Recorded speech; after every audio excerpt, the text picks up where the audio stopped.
रदाभतनवे श्रीमाधुरीमूर्तये तुङ्गतुरङ्गसङ्गिवृतये चञ्चलत्वाससे नानाहारमनोहराय हरये यष्ट्यालसत्प्राणये तस्मै श्रीगुरवे भवाय सहजानन्दाय वन्दामहे। ॐ श्री स्वामिनारायणाय नमो नमः। श्री घनश्यामाय नमो नमः। अवतारिणे श्री हरिकृष्णाय नमो नमः। स्वामिनारायण हरे संवत 1878 श्रावण सुधी 14 दिवस स्वामी श्री सहजानंदजी महाराज श्री गढ़ड़ा मध्य दादा खाचरना दरबार में श्री वासुदेव नारायणना मंदिर आगळ मसरूना चाकड़ा पर विराजमान हता ने ते समय आनंदानंद स्वामीए पूजा करी हती ने राता किनखाबनो सुरवाड़ पहेर्यो हतो तथा राता किनखाबनी डगली पहेरी हती तथा मस्तक उपर सोनेरी फरता छेड़ानो कसुंबी रेंटो बांध्यो हतो तथा कमरे झरकसी शेलू बांध्यो हतुं तथा गुढ़ा आसमानी रंगनो रेंटो खंभा उपर नाख्यो हतो अने हाथे राखड़ियो बांधी हती अने पोताना मुखारविंदनी आगळ मुनि तथा देश देशना हरिभक्तनी सभा भराईने बैठी हती। કેટલું આમાં વર્ણન આવ્યું મહારાજના સ્વરૂપનું હે મારે તો ખુલ્લી આંખે આમ વાંચવું પડે, આંખ બંધ કરીને તો વંચાય નહીં, એવી અંતર્યામી શક્તિ તો છે નહીં આપણામાં. પણ તમે આ પરથારાનું ઉપલું આવે ને આ એક મંગલાચરણ છે ત્યારે તમે આંખું બંધ કરીને સાંભળી શકો, કાનને આંખોની જરૂર નથી. એવી છે એ નેત્ર બંધ કરીને મહારાજ બિરાજ્યા છે. પછી આમાં વર્ણન આવે ને એનું ધ્યાન કરતું જવાય. શું કે શું આમાં કેટલું સરસ વર્ણન કર્યું છે. દાદા ખાચરના દરબારમાં વાસુદેવના મંદિરની આગળ મસરૂના ચાકડા ઉપર વિરાજમાન છે. એ ચાકડો યાદ કરાય કે એના ઉપર મહારાજ બિરાજે છે નેત્ર બંધ કરી. શું અને આનંદાનંદ સ્વામીએ પૂજા કરી હતી. આનંદાનંદ સ્વામી પૂજા કરે છે, ચંદનની અર્ચા કરે છે, હાર પહેરાવે છે, એનું ધ્યાન થાય ને છે. જે આ ધ્યાન માટે લખ્યું છે. હવે રાતા કિનખાબનો સુરવાળ પહેર્યો છે. એટલે સુરવાળ કેવો મહારાજે પહેર્યો છે એનું નેત્ર બંધ કરીને આપણને ખ્યાલ આવે ને એ મૂર્તિ. અને રાતા કિનખાબની ડગલી પહેરી હતી. મંજુ કેસાન સ્વામીના કીર્તનમાં આવે છે ને, કિનખાબની ડગલી પહેરી રે શોભે શામળિયો. એ ડગલી એટલે ઉપર પહેરેલી છે. શું કિનખાબની ડગલી પહેરી હતી અને મસ્તક ઉપર સોનેરી ફરતા છેડાનો કસુંબી રેંટો બાંધ્યો હતો. મસ્તક ઉપર કેવી પાક છે કે શું બાંધ્યું છે એ નેત્ર બંધ કરીને એનું સ્મરણ થાય ને. તથા કમરે ઝરકસી છેલું બાંધ્યું હતું અને ગુઢા આસમાની રંગનો રેંટો ખંભા ઉપર નાખ્યો હતો. અને કમરે ઝરકસી છેલું બાંધ્યું હતું તથા ગુઢા આસમાની રંગનો રેંટો ખંભા ઉપર નાખ્યો હતો અને હાથે રાખડીઓ બાંધી હતી. કેટલું સરસ વર્ણન છે. એ નેત્ર બંધ કરી તો મૂર્તિ દેખાય ને ક્યારે, પણ એ કરી જ નહીં તો ગમે ત્યારે વંચાય ત્યારે તમારે તો નેત્ર બંધ કરીને જ કરવાનું હોય. શું તો ક્યારેક મૂર્તિ હૃદયમાં આવે ને, પણ મહેનત જ ન કરી. શરૂઆતમાં આ દેશમાં આવ્યા ત્યારે કેટલી મહેનત કરવી પડી છે. આ ભાઈને પૂછજો એટલે ખબર પડશે. તમારી દિવસો પૂરા થઈ ગયા છે, સમજ્યા? મહેનત પડે કે નહીં? કે આમાં એટલી મહેનત ન પડે. આમ થાય બેઠા તો છો જ સભામાં, નેત્ર જ બંધ કરવાના છે ને, પણ આનું ફળ કેટલું મળે? અનંત ગણું ફળ થાય, એ સબીજ થાય. એ ધન્યવાદ છે આ સંતોને. કેટલું બધું સચોટ દુનિયાના શાસ્ત્ર માત્ર વેદોય વાંચજો, ઉપનિષદો વાંચજો, બધા પુરાણો વાંચજો, કોઈ જગ્યાએ મળશે આવું વર્ણન? ભગવાને કથા વાર્તા જ કરી છે ક્યાંય?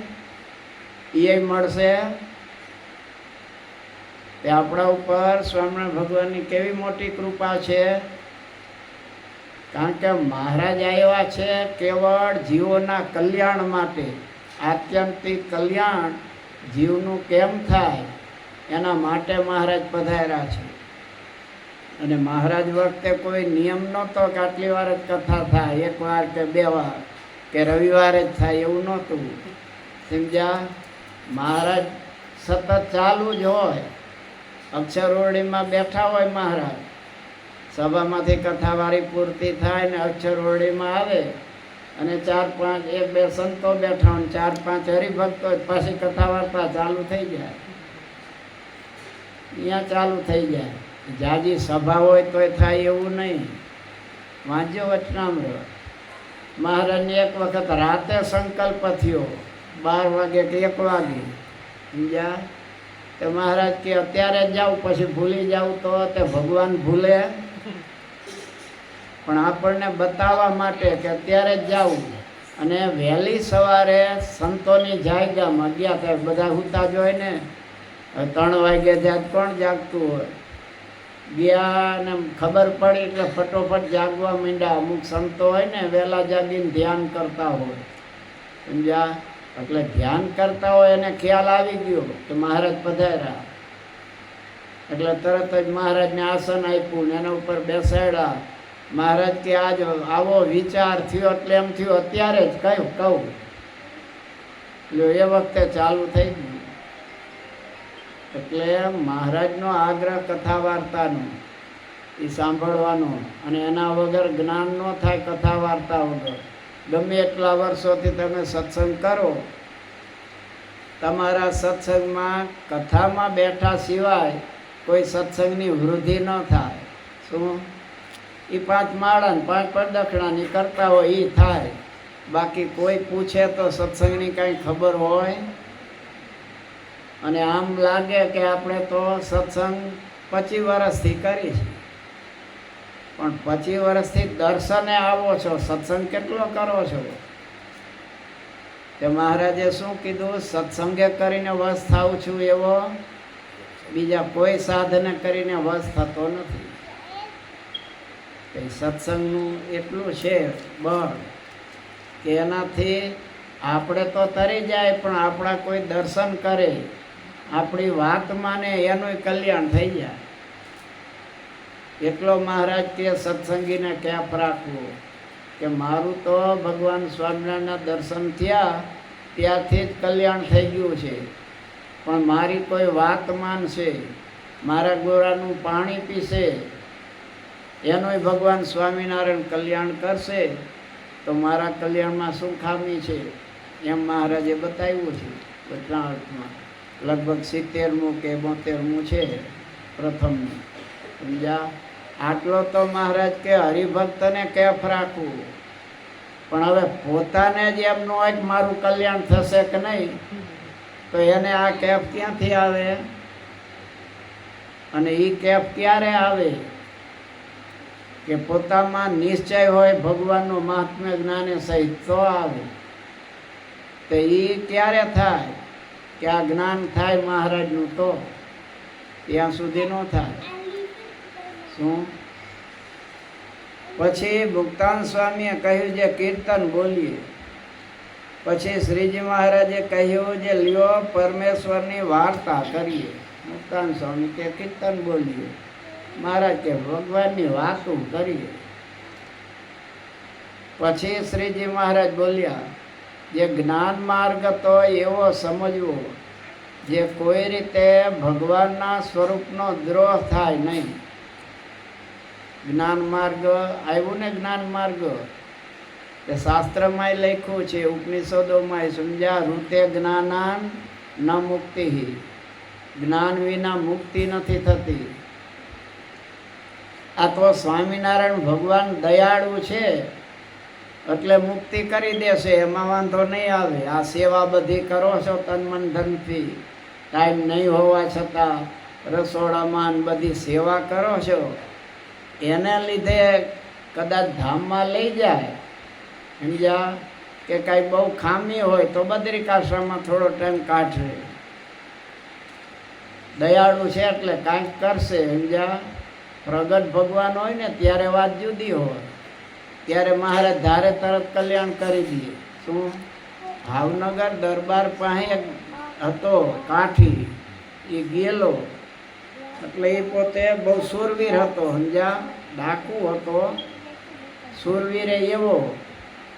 એટલે ભાવનગરના દરબાર કહે, હવે તો તું વૃદ્ધ થઈ ગયો છો એટલે તું કાંઈ બહુ કરી ન શકતો. કે બાપુ જોવું છે, હજી મારી શૂરવીરતાથી ભાવનગરનું રાજ લઈ લઉં એટલે તમારું રાજ.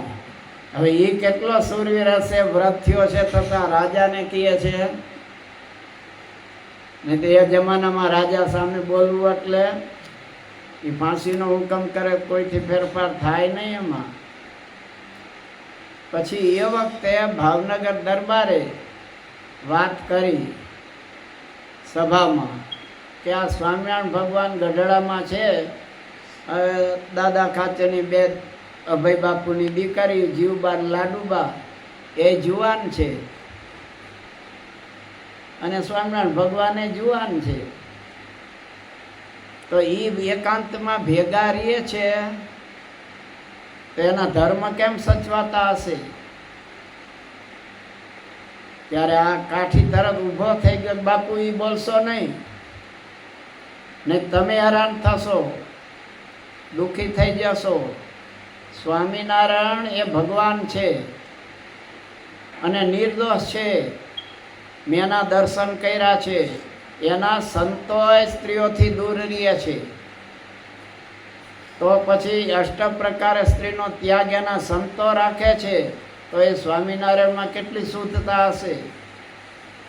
અને એ સ્વામિનારાયણ મેં સાંભળ્યું છે કે સ્વામિનારાયણના સંત બ્રહ્માનંદજી એને ખાલી વાળી ઘોડા ઉપર હાથ મૂક્યો ત્યાં ઘોડાને નિષ્કામી બનાવી દીધો.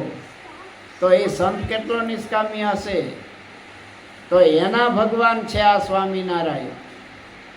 અને હું સારંગપુર ઘણીવાર સ્વામિનારાયણ આવે, બોટાદ આવે ત્યારે એના દર્શને જાઉં છું. ત્યારે એની સભામાં બેસું ને ત્યારે મારા ખરાબ સંકલ્પો બંધ થઈ જાય છે. મારા જેવા પાપીના, ડાકુના. તો પછી સ્વામિનારાયણ પાસે જરાય મનમાં લાવશો નહીં. સમજ્યા? આનું બીજલ કેવું કંઈક નામ છે. સત્સંગ નહોતો પણ એ ભાવનગરની રાજસભામાં મહારાજનો પક્ષ એટલો રાખ્યો કે અભાવ સ્વામિનારાયણનો લેશો નહીં, શુદ્ધ છે, ચોખ્ખા છે. હવે પછી એ તો બારવટું કરતો એટલે અમુક 6 મહિના 12 મહિના પછી 2 ગામને ભાંગે છે એટલે લૂંટીને લઈ જાય, ભાગે. પાછળ પછી ગામની વાર થાય પાછળ. સમજ્યા? એમાં ચોટીલા છે, સુરેન્દ્રનગર ને મૂળીની વચ્ચે. સમજ્યા? ઓલા મૂળી અને વાંકાનેર જતા વચ્ચે ચોટીલા આવે છે, રાજકોટ જતા. એ ચોટીલામાં એ ભાગે, એ તો સીમમાં જ ભાગે ને બધા લૂંટફાટ કરીને. તો એ જાય છે, એમાં પાછળથી એક સૈનિકે આવી અને એને પાછળથી માર્યો અને અહીંયા પડી ગયો હોંકરામાં. બીજા બધા ભાગી ગયા. અહીંયા તો લેવા તો કોઈ રોકાય નહીં ઘાયલને, તો એનું મોત આવે. હવે એને તરસ લાગેલી ત્યાં પડ્યો છે જેમ વોંકરામાં પહાડો વચ્ચે, ત્યાં કોણ જાય? અને પાણી પાણી પાણી કરે છે. તે મહારાજ પોતે પહોંચી ગયા, શ્રીજી મહારાજ. ઠંડુ માટલીમાં પાણી લઈ મહારાજે એના માથે થોડું છાંટ્યું, એટલે એને આંખ ખોલીને પછી મહારાજે પાણી પાયું. એટલે મહારાજની સભામાં ક્યારેક આવતો એટલે ઓળખી તો જાય, આ માથે 3 છોગલાવાળી પાઘ છે ને આવા વસ્ત્ર પહેર્યા છે. એટલે કે મહારાજ સ્વામિનારાયણ તમે મને પાણી પાવા આવ્યા? હું તો તમારો સત્સંગી નથી. મહારાજ કે સત્સંગી ભલે નથી, પણ ભાવનગર દરબાર છે એ અમારી નિંદા કરતા હતા ત્યારે તે અમારો પક્ષ રાખ્યો હતો કે સ્વામિનારાયણ નિર્દોષ છે, બસ એ પુણ્ય તારા બધાય પાપને બાળી નાખે અને તને ધામમાં તેડી જવું છે. કેવા દયાળુ છે ભગવાન. અને ઘણીવાર સંગમાં રહીએ ને તોય અભાવ આવી જાય, સમજ્યા? માનવ આકૃતિ અત્યારે આપણને અભાવ ન આવે, મૂર્તિ રૂપે છે એટલે, પણ હૈયા તો હોય, આપણા ભેરા જ રહેતા હોય ત્યારે અમુક વસ્તુ દેખાય ત્યારે એમ થઈ આ ભગવાન છે ને આવું આમ કરાય, થાય ને તરત જ એ અભાવ આવવા માંડે, સમજ્યા?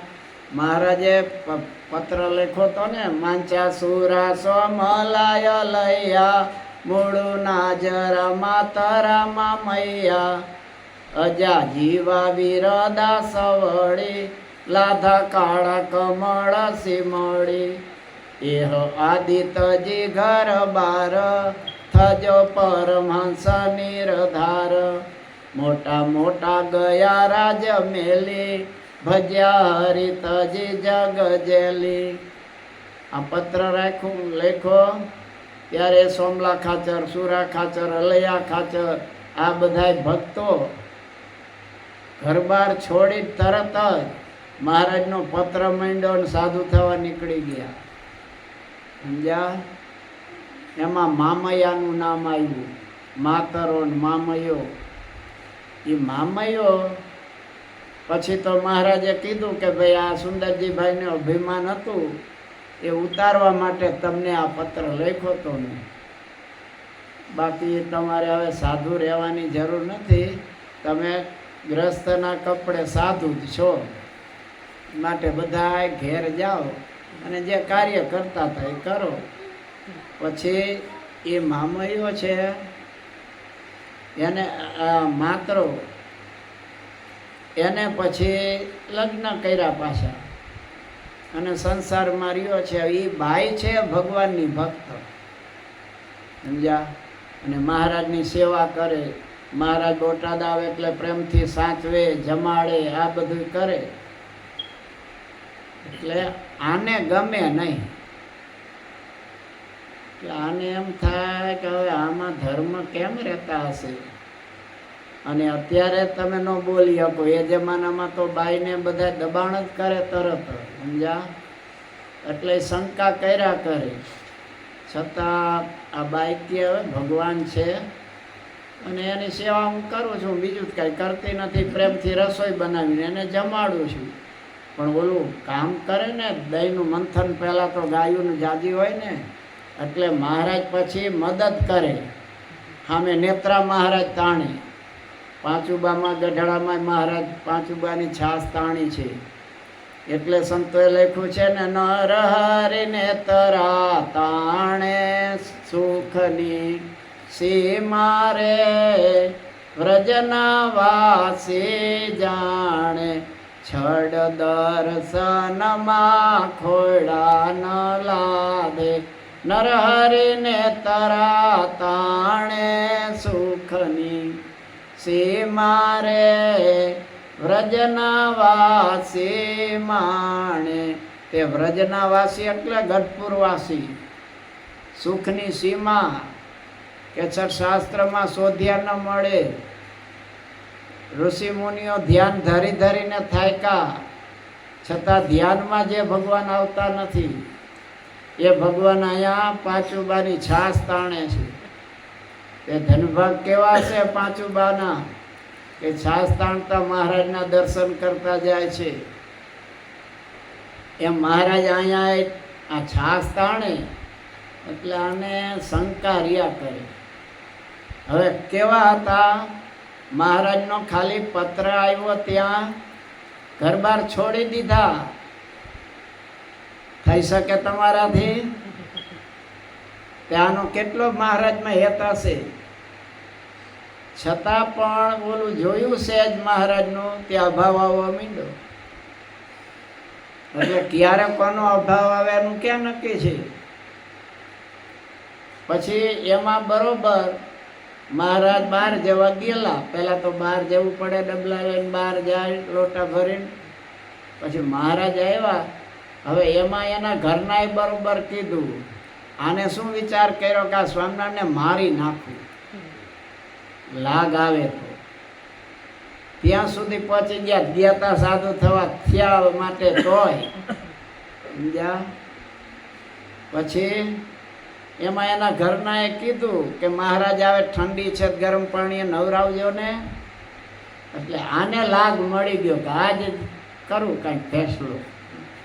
અને પાણી એટલું બધું ગરમ કર્યું, ઓલી દાળ ઓરવી અને ઉછળે ને ઉકળતું પાણી. મહારાજ બાર ચોકમાં બેઠા. મહારાજ કે પાણી લાવો નાવા માટે. એટલે આને હવે ઓલું ધગધગતું હતું, તાંબાનું ઓલું હોય દેગડું, એક હાથે મહોતું લઈ કપડું ઉપર જાયેલું કાંઠા પાસે અને નીચે એક રાખ્યું. અને કે વહામાં જ રેડું એટલે આજ ફેંસલો થઈ જાય. ઉકળતું પાણી સમજ્યા. અને મહારાજ બેઠા હતા સીધો વાહામાં. મહારાજ કે પણ આવું ઠંડુ પાણી ક્યાં લાવ્યા? ગરમ પાણી મારે નાવાનું હતું. આને વાહામાં હાથ અડાડ્યો કે આટલું બધું ગરમ પાણી. અને મહારાજ કહે છે ઠંડુ કેમ? અહીંયા મૂક્યો હાથ. મહારાજ નો હોય ને તો ચામડી દાજીને ઉખડી ગઈ હોય. મહારાજ કે આવ્યો એટલે આને ઠંડુ લાગ્યું. કહો હા વાહુ ઠંડો છે પાછો. માટે આ તો ભગવાન, નહીંતર આ જીવે નહીં. અધમું આ તો થઈ જ જાય. પગમાં પડીને માફી માગી કે મહારાજ મારી ભૂલ થઈ ગયા તમારા માનવ ચરિત્ર જોઈને. એટલે કે આપણું કાંઈ નક્કી નહીં. સમજ્યા. તો મૂર્તિ રૂપે છે એટલે સારું છે. માળા ફેરવી છે ને ભજન કરી છે ને એ કાંઈ બોલતા નથી. સમજ્યા. બાકી બોલે ને તો આપણે કઈ અહીં ઊભા ન રહી. એક ફેર કાઠી દરબારો બધા બેઠા હતા અને મહારાજ બધા મીંડા કહેવા, સુસુરા ખાચર આવા સંકલ્પ કરો છો. બીજાને કહેલા શું આવા સંકલ્પ કરે? હા મારી સામે બેઠો બેઠો મીંડા કહેવા. કાઠી દરબારો ઊભા થઈને ભાગવા મીંડા. ભાગો આજ બાપાની આંખ ફરી છે. આપણું બધું કહી દઈએ છે. ત્યાં તો ત્યારે શું સંકલ્પ ચાલતા હોય એનું કઈ નક્કી છે? ભલે બેઠા હોય અહીંયા ભગવાનની સામે, હાથમાં માળા ગૌમુખી હોય, પણ મંજીભાઈ ક્યાં ભટકતા હોય ને શું વિચાર કરતા હોય તો માયલા ગુણ મહાદેવજી જાણે ને, મહારાજ જાણતા હોય. એટલે કાંઈ નક્કી ન હોય. સમજ્યા. એટલે હયાત હોય ભગવાન ત્યારે થોડું કરે ને તોય ભગવાન રાજી થઈ જાય. હવે એટલે ઓલા ખાલી નિર્દોષ ભગવાન છે, એમાં કલ્યાણ કરીને અક્ષરધામમાં લઈ ગયા ને, એ લૂંટારા નહીં. એટલે એવા ભગવાન દયાળુ છે. સમજ્યા. એ ભગવાનની આપણને પ્રાપ્તિ થઈ છે. એટલે મહારાજ કહે છે જ્ઞાન માર્ગ તો એવો સમજવો જે કોઈ રીતે ભગવાનના સ્વરૂપનો દ્રોહ થાય નહીં. હવે દ્રોહ કેવી રીતે થાય એ મહારાજ કહે છે. મહારાજ શું કહે છે? કોઈ કાળે ભગવાનના વચનનો લોપ થતો હોય તો એની ચિંતા નહીં, પણ ભગવાનના સ્વરૂપનો દ્રોહ થવા દેવો નહીં.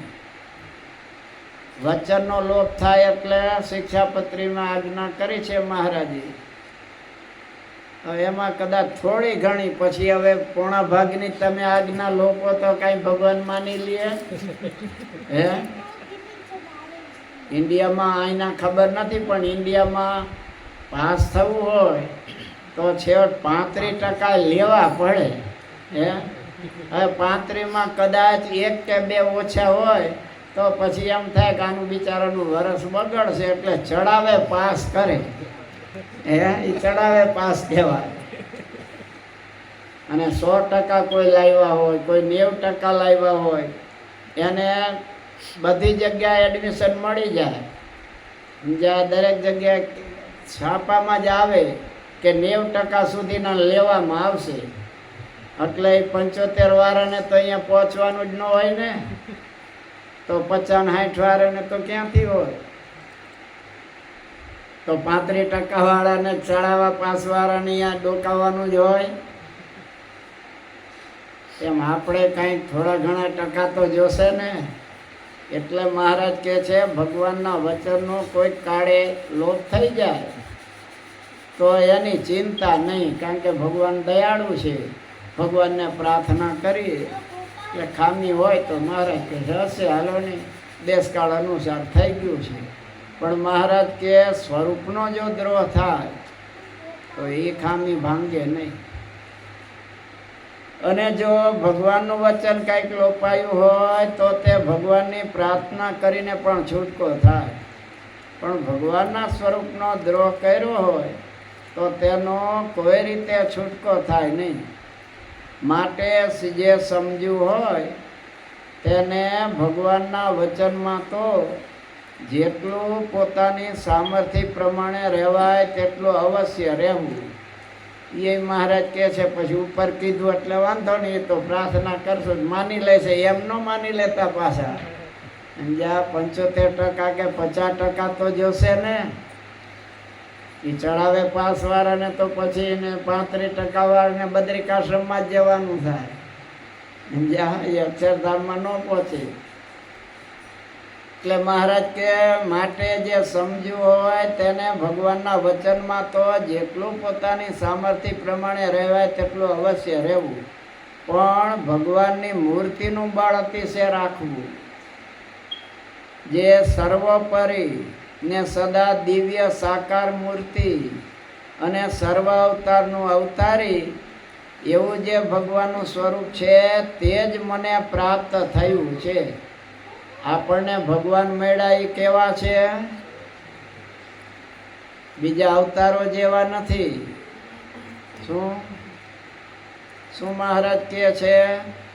એક તો સર્વોપરી એટલે સર્વના ઉપરી, એનાથી ઉપર કોઈ નથી, નીચે બધાય છે એની આજ્ઞામાં વર્તનારા. સર્વોપરી અને સદા દિવ્ય સાકાર મૂર્તિ. સદા દિવ્ય, દિવ્ય એટલે માનવ આકૃતિ ધારણ કરે તો આપણા જેવો એમનો દેહ નથી. આપણી અંદર શું છે? હાડકા, માંસ, મજા કે બીજું કાંઈ છે? 9 દ્વાર છે, એમાંથી 1 દ્વાર એવું છે કે સારું નીકળે છે કાંઈ, અને એમાંથી નીકળે લઈને હાલો મૂકી દે ફ્રીજમાં. એમ થાય ભલે શ્રીખંડ પૂરી ખાધી હોય પણ પછી તરત ને તરત કાંઈ થાય ને વમન નીકળે તેમ થાય ફ્રીજમાં મુકાય એવું રહીએ.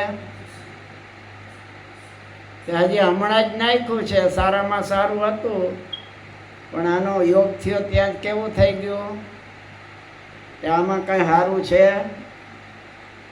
સારું હોય તો બહાર સારું આવે ને. તે મહારાજનો એવો દેહ નથી.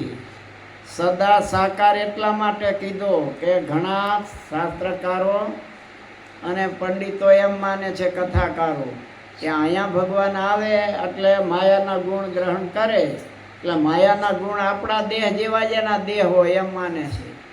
એટલે અહીંયા આવે ભગવાન અવતાર લે ત્યારે સાકાર, પાછા ધામમાં નિર્ગુણ નિરાકાર એમ માને છે. એટલે મહારાજ ગમે ત્યારે વાત કરે તો સદા મૂકશે. આજ મારે ઓરડેમાં જુઓ તોય મહારાજે પદ 2 છેલ્લા બનાવ્યા, એમાં દ્વિભુજ દિવ્ય સદા સાકાર કીધા છે ને. સદા સાકાર ને દિવ્ય. ઘણાને એમ થાય, સમજાય એક હરિભગતને કોઈએ કીધું કે મહારાષ્ટ્રના શરીરમાં હાડકું છે જ નહીં. કે હરિભક્ત દર્શને આવ્યા તો વિચાર થયો નહીં હોય હાડકું. હાડકા વગર હાલવું બધું કેમ થાય? આ મજબૂત તો પગ જોઈ ને. હવે રૂ જેવા હોય તો એ કેવી રીતે હાલી શકે? એટલે એને વિચાર થાય કે કહેવાય તો નહીં મહારાજને કે મહારાજ તમારા શરીરમાં હાડકું છે કે નહીં. એટલે આને વિચાર કર્યો કે પગ દાબવા જો મળે તો જોઈ લઉં. એટલે મહારાજી આવ્યા ને દંડવટ કરતા હતા. મહારાજ ચાઈને જ પડખા ફેર થઈ ગયા બેઠા હતા. મહારાજ કે ભગત ઘડી પગ દાબો ને. ઓલાને એટલું જ જોતું હતું કે હારું લ્યો આપણે હવે ખબર પડી જશે, પૂછવું નહીં પડે. મીંડા આમ પગ દબાવવા કે આમ કરે એટલે ઓલો રૂ હોય ને એ ભેગું થાય, રેગજીને એમ ભેગું થઈ જાય. અહીંયા હાડકું ન દેખાય. આમ પછી એમ થયું કાંઈ ગોઠણમાં તો હશે ને, અહીંયા દબાવે તો અહીંયા આમ ભેગું થઈ જાય. પછી આમ બધે દબાવે, હરું હાડકું તો દેખાતું નથી. ઓલા હરિભગત કહેતા એ વાત હતી. પછી મહારાજ હસવા માંડ્યા. મહારાજ કે ક્યાં હાડકું દેખાય છે? કે મહારાજ મને આવો સંકલ્પ થઈ ગયો. મહારાજ કે અમારા દેખાય તમારા જેવો દેહ, પણ તમારા જેવો હાડ માંસનો દેહ નથી. દ્વિભુજ દિવ્ય સદા સાકાર દિવ્ય છે. તમારા જેવો દેહ નથી. દિવ્ય એટલે અક્ષરધામમાં છે એ પ્રમાણે, એમાં જરાય ફેરફાર નથી. દ્વિભુજ દિવ્ય સદા સાકાર અને કાયમ સાકાર મૂર્તિ અને સર્વ અવતારનું અવતારી એવું જે ભગવાનનું સ્વરૂપ છે તે જ મને પ્રાપ્ત થયું છે. અને જે એમ જાણતો હોય ને તેથી જો કદાચિત સત્સંગથી બહાર નિસરી જવાયું તોય પણ તેને ભગવાનની મૂર્તિમાંથી હેઠ ટળતું નથી. અને તે હમણાં તો સત્સંગની બહાર છે, પણ દેહ મૂકીને તો અંતે ભગવાનનું જે અક્ષરધામ તેને વિશે ભગવાનને સમીપે જશે. શું કીધું મહારાજે? આવી સમજણ આવી જાય પછી મહારાજ કે એને ભગવાનની મૂર્તિમાંથી હેઠ ટળતું નથી. અને પછી કદાચિત સત્સંગથી બહાર નિસરી જાય એટલે અભાવ આવીને વયો જાય કોઈ કારણસર. ભગવાને વિમુખ કર્યો નથી. જો વિમુખ કર્યો હોય તો પછી એનું ઠેકાણું ન રહે. આ તો પોતે કોઈ માનને કારણે પૂર્ણાનંદ સ્વામીની જેમ નીકળી જાય તોય મહારાજ કે એને સત્સંગમાંથી ભગવાનમાંથી હેઠ ટળે નહીં. સમજ્યા? પૂર્ણાનંદ સ્વામી નીકળી ગયા પણ હેત તો મહારાજમાં હતું ને, એ તો મેં વાત કરી હતી. અને હમણાં તો તે સત્સંગી બહાર છે, સત્સંગથી બહાર છે, પણ દેહ મૂકીને તો અંતે ભગવાનનું જે અક્ષરધામ તેને વિશે ભગવાનને સમીપે જશે. ભલે બહાર નીકળી ગયો છે પણ હેત તો ક્યાં છે? ભગવાનમાં. કે આ સર્વોપરી ભગવાન છે, સર્વના નિયંતા છે, એથી પર કોઈ નથી. એની દ્રઢતા થઈ ગઈ છે જ્ઞાન માર્ગની. એટલે એને ભગવાનમાંથી હેત ન ટળે. હેત ન ટળે એટલે દેહ મૂકે ત્યારે મહારાજ કે ભગવાનના ધામને પામશે. અને હમણાં સત્સંગમાં રહેતો હશે. હવે આ સમજજો પાછા.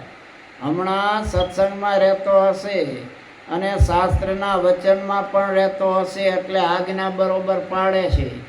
શિક્ષાપત્રીની આજ્ઞા જરાય લોટતો નથી. સત્સંગમાં રહે છે, શાસ્ત્રના વચનમાં પણ રહેતો હશે. અને તેને જો ભગવત સ્વરૂપની નિષ્ઠા પાકી નહીં હોય તો તે જ્યારે દેહ મૂકશે ત્યારે કાં તો બ્રહ્માના લોકમાં જશે ને કાં તો કોઈક બીજા દેવતાના લોકમાં જશે, પણ તે પુરુષોત્તમ ભગવાનના ધામને વિશે નહીં જાય. શાસ્ત્ર પ્રમાણે શિક્ષાપત્રીની આજ્ઞા પ્રમાણે વર્તે છે પણ નિશ્ચય નથી. સર્વ અવતારના અવતારી, સર્વ કારણના કારણ, સર્વના નિયંતા, આ દ્રઢતા પહેલાં થઈ જવી જોઈએ ને. અને એ થઈ એટલે એ જગ જીતી ગયો. પછી ધર્મ નિયમમાં આગળ કીધું ને ખામી હશે તો એ પ્રાર્થનાથી છૂટી જવાશે, પણ સ્વરૂપ નિષ્ઠામાં ખામી રહી તો એ ખામી મહારાજ કે ભાંગશે નહીં. સત્સંગમાં રહેતો હશે ક્યાં જશે? બ્રહ્માના લોકમાં. અને કાંઈ ઇન્દ્ર લોકમાં જાય પણ મહારાજના અક્ષરધામમાં ન જાય. પણ એ પુરુષોત્તમ ભગવાનના ધામને વિશે નહીં જાય. તે માટે પોતાને સાક્ષાત મળ્યું છે ભગવાનનું સ્વરૂપ. જો અહીં પાછો શીખ્યો શબ્દ વાપરો, સાક્ષાત. સાક્ષાત એટલે પ્રત્યક્ષ. આપણા મહારાજ પ્રત્યક્ષ છે, ભલે મૂર્તિ રૂપે છે, પણ મહારાજ ધામમાં ગયા ત્યારે કઈને ગયા છે? નથી ગયો ગોલોકમાં, નથી ગયો અક્ષરધામ, અવિચળ આ સત્સંગમાં રહું છું આઠો જામ.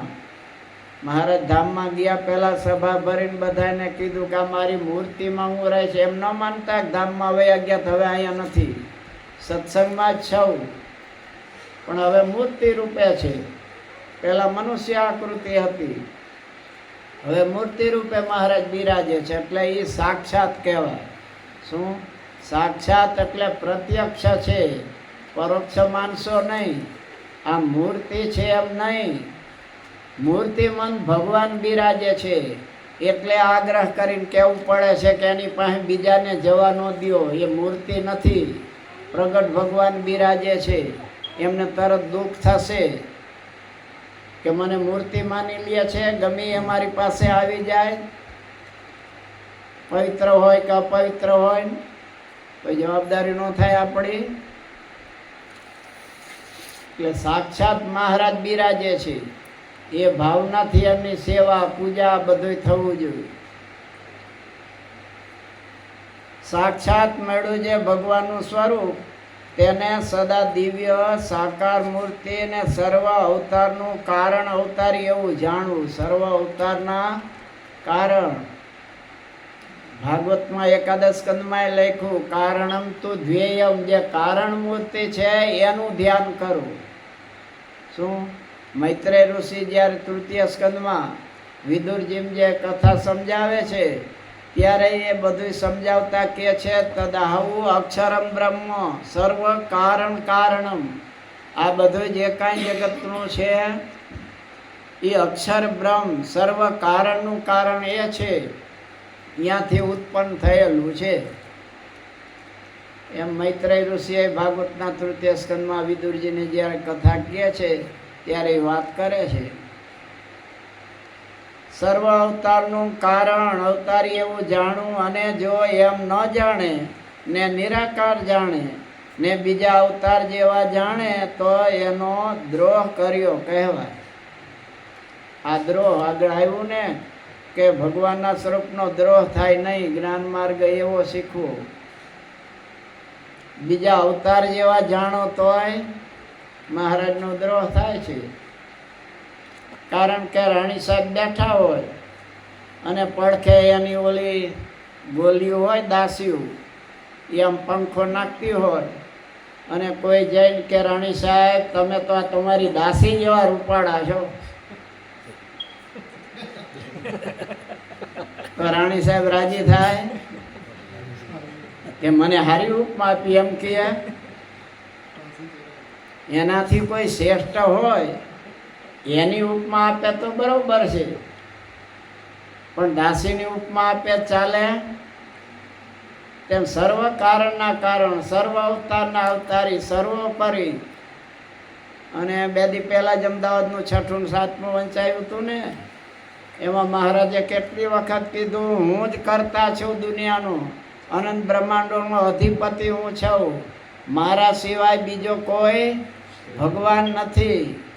6-7 વખત કીધું, 3 વખત કહીએ તો આપણે 1, 2 ને 3 કહી છે કે નહીં? 1, 2, 3 કઈ કોઈ તરત જ હે? તો આ તો 6 વખત કીધું કે મારા સિવાય બીજો કોઈ નથી ભગવાન, અનંત બ્રહ્માંડનો કરતા હરતા પણ હું જ છું. કોઈ ન સમજી તો પછી બ્રહ્માના લોકમાં જાય કે ઇન્દ્રના જ લોકમાં જાય કે બીજે જાય? કારણ કે મહારાજ કે બીજા અવતાર જેવા એમને નહીં જાણવાના, અમારો દ્રોહ થાય છે. હવે અર્જુનની ને યુધિષ્ઠિર રાજાની મહારાજ વાત કરે છે. 8 ને 5 થઈ છે, 10 મિનિટ રાખવું એટલે તમે ગભરાવો નહીં, તમારે પાછું બીજી સેવા કરવી હોય ને એ બધું હું નવરો છું, પણ તમારે તો પાછી રસોડામાં બધું કામકાજ હોય ને બીજું હોય ને. સવારે વહેલું આવવાનું ને, કે આજ તો સવારે હું હતો ને નાના સ્વામી હતા અને બે હતા, પણ એ હવે એ બે ને એકને નો તાલમાં કાંઈ આવડે, નો ધૂને આવડે અને હાલતું હતું. અડધી કલાક પૂરી કરી નાખી.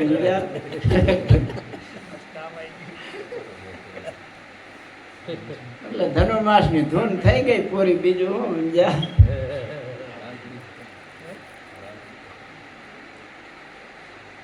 માટે પોતાને સાક્ષાત મળ્યું જે ભગવાનનું સ્વરૂપ, તેને સદા દિવ્ય સાકાર મૂર્તિ ને સર્વ અવતારનું કારણ અવતારી એવું જાણવું.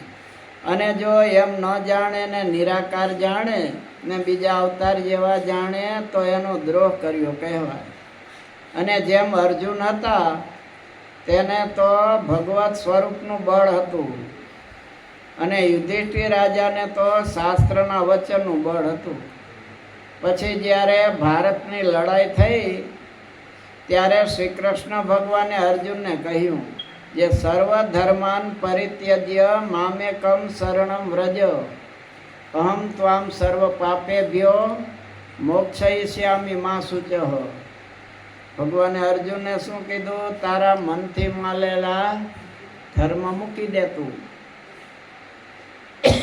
આ તે મનથી માનેલા છે કે આ મારા દાદા પિતામહ છે, આ દ્રોણ ગુરુ છે, આ દુર્યોધન વગેરે ભાઈ છે. જોકે અર્જુન પાંડવોની એ મહાનતા હતી, સમજ્યા. પાંડવો ગમે ત્યારે હોય ત્યારે શું કહે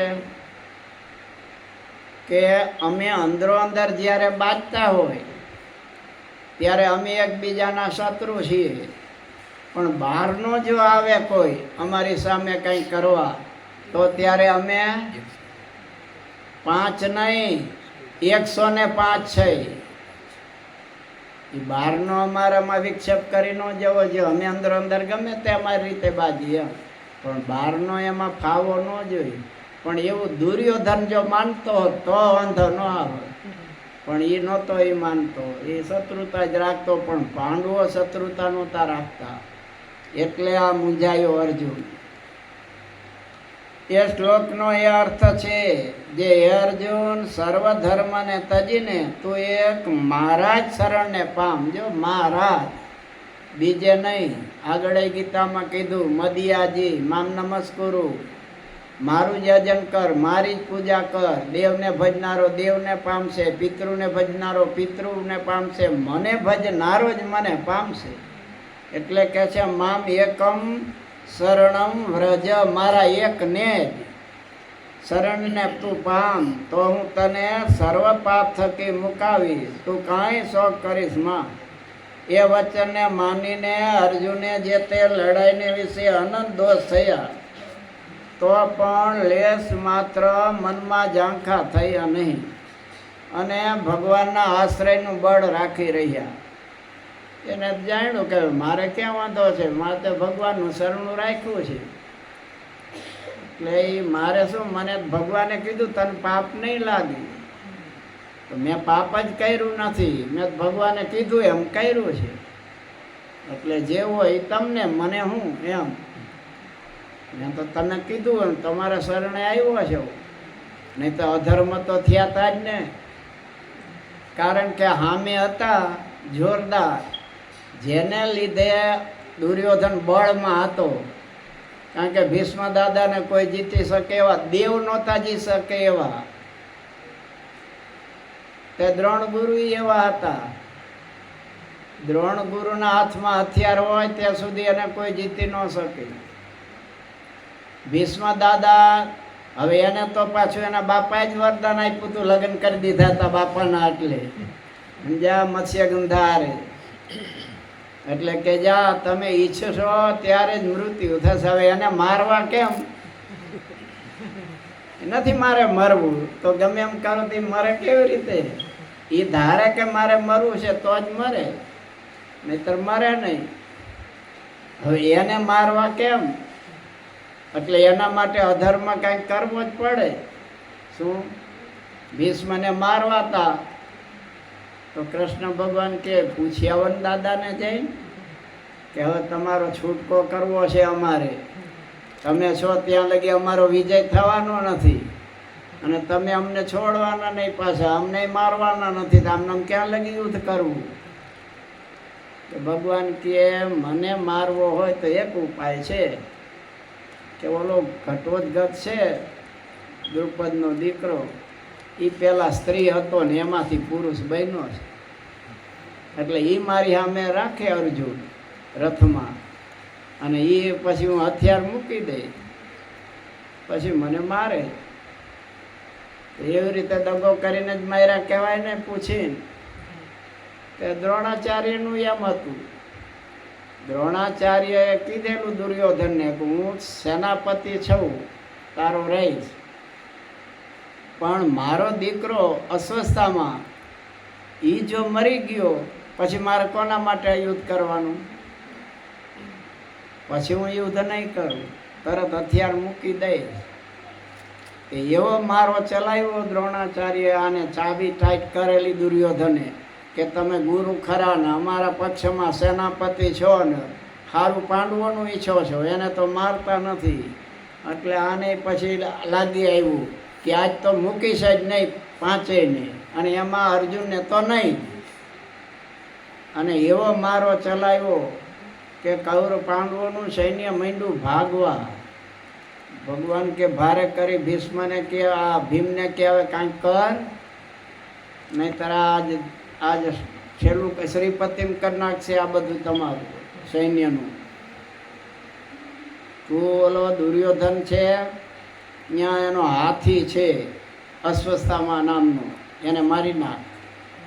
અને પછી દ્રોણ ગુરુ પાસે જઈને કે અસ્વસ્થામાં મરાયો, એટલે એને હાથીને મારી નાખ્યો. હવે આટલો કરોડોનું સૈન્ય હતું ને, એમાં કોણ ક્યાં લડે છે ને શું એ કાંઈ કોઈને ખબર ન પડે. કાંઈ નજીક નજીક થોડું હતું, કેટલું યુદ્ધ હતું, કેટલા સૈનિકો હતા. એક 2-3 ગાવ ઉપર લડતો હોય ને એક આ બાજુ 2-3 ગાવ ઉપર હોય, ખબર કેવી રીતે પડે? એ ભીષ્મે તો દ્રોણ પાસે જઈને કે અસ્વસ્થતામાં મરાયો, અસ્વસ્થતામાં મરાયો. ત્યાં એકદમ સાંભળ્યું ને વિચાર કરવા લાગ્યા ભીષ્મ દાદા, ઓલા દ્રોણાચાર્ય, કે મરાયો મારો દીકરો. પણ ભીમ બોલે છે, ભીમ તો એની છઠ્ઠીમાં સાચું રોયો નથી, એનું મનાય નહીં, સમજ્યા? એટલે ભીમ તો દોડા આવ્યો ભગવાન પાસે, એ નહીં કાંઈ મારી નાખે, સમજ્યા? મારી નહીં નાખે આપણને, અહીંયા ધ્યાન રાખો. હા ઠીક છે, એટલે જ કહું છું, એ મારી નહીં નાખે, એમ એ વયો જશે આંટો મારીને. એટલે પછી કૃષ્ણ ભગવાને કે મારું તો માયના જ નહીં. એટલે એને એમ થયું કે મરાયો છે અસ્વસ્થતામાં, ચોક્કસ શું છે, યુધિષ્ઠિર ખોટું નહીં બોલે. એટલે યુધિષ્ઠિર પાસે જાઓ. તે રથમાંથી ઉતરીને યુધિષ્ઠિર તરફ જાય છે. એટલે ભગવાને જાણ્યું દાદા આવે છે. યુધિષ્ઠિરને કે તમે અસ્વસ્થતામાં મરાયો એમ હા પાડી દેજો. યુધિષ્ઠિર પાછા સત્યવાદી હરિશ્ચંદ્ર જેવા, એ કે હરું ખોટું કેમ બોલવું, અને એમાંય ગુરુ પાસે, એ તો વધારે પાપ લાગે. એટલે ભગવાન કે ઓલો ફીંડલું વારી દેશે બધાનું તમારું, એના કરતાં હવે બોલી જાઓ ને તો કે સારું. એટલે દ્રોણાચાર્ય આવ્યા કે યુધિષ્ઠિર અસ્વસ્થતામાં મરાયો? તો કે હા ગુરુદેવ, અસ્વસ્થતામાં મરાયો, નરો વાકુંજ. તો એટલું રાખ્યું, સમજ્યા? પણ એ નરોવા કુંજર કીધું ને, ત્યાં ભીમે શંખ વગાડ્યો જોશથી, એટલે ઓલું નરોવા કુંજર દ્રોણ ગુરુએ સાંભળ્યું નહીં. એટલું સાંભળ્યું કે અસ્વસ્થતામાં મરાયો, અને યુધિષ્ઠિર ખોટું બોલે નહીં. એટલે તરત હથિયાર મૂકી દીધા અને ઘટોત્કચે જઈને માથું ઉડાડી દીધું, સમજ્યા? ઘટોત્કચ શું આ દ્રુપદ રાજાના દીકરાએ માથું ઉડાડી દીધું. હવે ભગવાને કીધું તો અસ્વસ્થતામાં હતા એટલું બોલો, પણ તોય વધારાનું 1.5 ડાયા થયા યુધિષ્ઠિર. અને હું કીધું અસ્વસ્થતા મરાયો નરોવા, આટલું કીધું ને. એટલે મહારાજની ભગવાનની આજ્ઞા તો લોપાણી ને, ભલે સાચું હતું પણ ભગવાનની આજ્ઞા લોપી. તે યુધિષ્ઠિર રાજા સત્યવાદી હતા, એને કારણે એનો રથ પૃથ્વી ઉપર નહોતો ચાલતો, પૃથ્વીથી એક વેંત ઊંચો એમને દોડતો હતો. પણ નરોવા કુંજર કીધું, ખોટું બોલ્યા, ભગવાનની આજ્ઞા લોપી એટલે તરત પૃથ્વી ઉપર ચાલવા માંડ્યું. આટલી આજ્ઞા લોપી તરત ઓલું થયું. તો આપણે શિક્ષાપત્રીને આજ્ઞા લોપશું, કાલે વાંચવાના છીએ, પણ ખાલી વાંચીને આ કાને સાંભળીને આ કાને કાઢી જ નાખવાની, એમાં એનું કંઈ કરવાનું નહીં. એટલે મહારાજ કહે છે, યુધિષ્ઠિરે કાંઈ પાપ કર્યું નહીં તો પણ શાસ્ત્રના વચનનો વિશ્વાસ હતો. તેણે કરીને એમ જાણવું જે મારું કોઈ કાળે કલ્યાણ નહીં થાય. પછી સર્વે ઋષિએ સમજાવ્યા, તથા વ્યાસજીએ સમજાવ્યા, તથા શ્રી કૃષ્ણ ભગવાને પોતે સમજાવ્યા, તોય પણ શોખ મૂક્યો નહીં. લ્યો, કારણ કે શાસ્ત્રના વચનના વિશ્વાસ, કે શાસ્ત્રમાં તો કીધું છે આમ કરી તો આ પાપ લાગે, આમ કરી તો આ પાપ લાગે. પણ હવે પ્રગટ ભગવાન બિરાજતા હોય ત્યારે શાસ્ત્ર ન જોવાના હોય. શું તમારે ઘેરથી ટપાલ આવે કે ભાઈ આ પ્રમાણે આમ કરવાનું છે, અને પછી બાપુજી પોતે જ આવીને ઉભા રહ્યા તાત્કાલિક, પછી પ્લેનની ટિકિટ મળી ગઈ એટલે હું આવી ગયો છું, હવે આમ કરવાનું નથી, આમ કરજો. નામ હું તો તમારે ટપાલ પ્રમાણે કરું, તમે જ લખી છે ટપાલ લીખી, તો તમારું જ નામ છે જુઓ. પણ એ બધું સાચું, મેં ટપાલ લખી છે, પણ હવે હું મૂર્તિમાં આવી ગયો તો હું કહું એમ કર ને, તો હું કરાય ટપાલ પ્રમાણે કરાય કે. એટલે નિષ્કાન સ્વામીએ લખ્યું, ધર્મ સૌ કોઈ કહે પણ ધર્મમાં અતિ મર્મ છે. ધર્મ તે ધર્મ સૂતના વચન એ જ પરમ ધર્મ છે. ભગવાન પ્રગટ હોય ત્યારે જે કહે એ જ ધર્મ હોય, પછી શાસ્ત્રમાં જોવા ન રહેવાય. અર્જુને ભગવાને કીધું તું હું કહું છું ને કર, તો એને કર્યું, એ ધર્મ થયો. અને યુધિષ્ઠિરના શાસ્ત્રના વચનનો વિશ્વાસ. તે ભગવાનને વ્યાસજીએ સમજાવ્યા, ઋષિએ અરે ભગવાને પોતે સમજાવ્યા, તો ક્યારું કલ્યાણ એમ ન થાય, આટલા બધાને મારી નાખ્યા, હવે એના છોકરાઓ બધાએ બાપ વગરના થયા, એ બધાની પત્નીઓ બધી વિધવા થઈ, હવે એ ધર્મનું પાલન નહીં કરી શકે, કારણ કે યુદ્ધમાં તો જુવાનિયા જ હોય ને, કાંઈ હિતે 9 વર્ષના લઈ જાય, અને લઈ જઈને શું કરી, કાંઈ પાર્ટી જમવાની રાખી છે. એટલે બાયુ બધી જુવાન જ ના વિધવા થાય ને, પછી વિધવાના ધર્મ સચવાય નહીં, અધર્મ થાય. હવે એ પાપ યુધિષ્ઠિર કે મને જ લાગે ને, કારણ કે રાજ્ય માટે જ મેં કર્યું ને. તે ભગવાને પોતે સમજાવ્યા, તોય પણ શોખ મૂક્યો નહીં. પછી ભીષ્મ પાસે લઈ જઈને શાસ્ત્ર સંબંધી કથા સંભળાવી, ત્યારે કાંઈક વિશ્વાસ આવ્યો, તોય કાંઈ પૂરો તો નહીં. ભીષ્મ દાદાએ કીધું, ભાઈ તમે પાપ કર્યું નથી, આ બધા અધર્મી જ હતા અને એને મારવાના જ હતા. આ તો અર્જુનને ભગવાને નિમિત્ત માત્ર બનાવ્યું છે, બાકી અમે મરેલા જ હતા બધા અમારા અધર્મને કારણે. તોય ન મનાયું, પૂરો વિશ્વાસ મહારાજ કે ન આવ્યો. તોય પણ અર્જુન જેવા નિસંશય થયા નહીં. માટે બુદ્ધિમાનને તો ભગવત સ્વરૂપનું બળ અતિશય રાખ્યું જોઈએ. તે બળ જો લેશ માત્ર પણ હોય તો મોટા ભાઈથી રક્ષા કરે.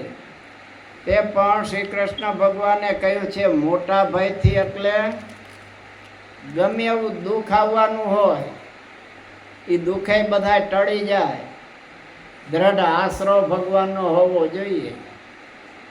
પણ અહીંયા તો સહેજ કાંઈક થાય ને છોકરું માંદું પડે ને કોઈ ક્યાંય માતાજીનો દોરો બાંધો ને હમણાં તાવ ઉતરી જાય તો આ દોડ્યા, તો એ સ્વરૂપની નિષ્ઠા દ્રઢ ન થઈ. ઓલી દ્રઢતા હોય કે મહારાજે કીધું છે મારી મરજી વિના કોઈથી તળનું ન તોડાય તો એ મારા દીકરાને જીવાડવો કે મારવો ભગવાનની ઈચ્છાની વાત છે. અને કદાચ દેહ મૂકી જશે તો ભગવાન એના ધામમાં લઈ જશે તો અહીંયા કરતાં વધારે સુખ મળશે. આમ તરત થવું જોઈએ. આ હળી કાઢીને અહીંયા દોરો બાંધવા દોડ્યા, અહીંયા માથે શ્રીફળ વધેરવા દોડ્યા, એ સ્વરૂપ નિષ્ઠા ન કહેવાય, એ દ્રઢતા ન કહેવાય. મનમાંય સંકલ્પ ન થવો જોઈએ. મહારાજે શું કીધું?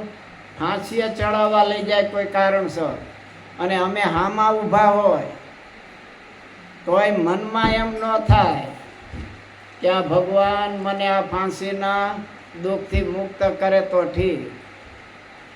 ત્યારે સાચો નિષ્કામી ભક્ત કહેવાય. તેવી એ દ્રઢતા રહેવી જોઈએ ને. ત્યાં લગી લઈ જાય સામે ઊભા છે ભગવાન, આવી દ્રઢતા જોઈ સ્વરૂપ નિષ્ઠા, ત્યારે સાચો નિશ્ચય કહેવાય ભગવાનનો. સ્વલ્પમપ્યસ્ય ધર્મસ્ય ત્રાયતે મહતો ભયાત. એ શ્લોકનો એ અર્થ છે, જે ભગવત સ્વરૂપના બળનો લેશ માત્ર હોય તો પણ મોટા ભયથી રક્ષાને કરે છે. જેમ અર્જુને ભારતની લડાઈ કરી ત્યારે તેને વિશે કેટલી જાતના અધર્મરૂપી મોટા મોટા ભય આવ્યા, પણ તે ભય થકી જે અર્જુનની રક્ષા થઈ તે ભગવત સ્વરૂપના બળને પ્રતાપે થઈ. માટે જેને સર્વથી ભગવત સ્વરૂપનું બળ અધિક હોય એ જ એકાંતિક ભક્ત કહેવાય, અને તે જ પાકો સત્સંગી કહેવાય. પાકો સત્સંગી કોને કીધો? ભગવત સ્વરૂપનું બળ અધિક હોય એ પાકો સત્સંગી. અને બીજો પાકો ન હોય તો પછી કેવો સમજવો? કાચો ભળદું. ઘેર મહેમાન આવ્યા હોય અને ઘરના કે રસ રોટલી બનાવી છે, સારા માલી કેરી લઈ આવજો, અને પછી કાચા ભળદા લઈ આવે આ ભાઈ, હે તો એમાં રસ નીકળે કે કચુંબર થાય? આપણે કાચા ભળદા તો નથી ને, તો એમાં અમૃત જેવો રસ નો નીકળે એ અક્ષરધામમાં ન જાય. માટે ભગવત સ્વરૂપનું બળ છે એ તો અતિ હોવું જોઈએ. સહજાન સ્વામી મહારાજની શ્રીપતિમ શ્રીધરમ સર્વદેવેશ્વરમ ભક્તિધર્માત્મજં વાસુદેવમ હરિમ માધવમ કેશવમ શ્રી સ્વામિનારાયણમ નીલકંઠમ ભજે. સહજાન સ્વામી મહારાજની ધૂન બોલાવો.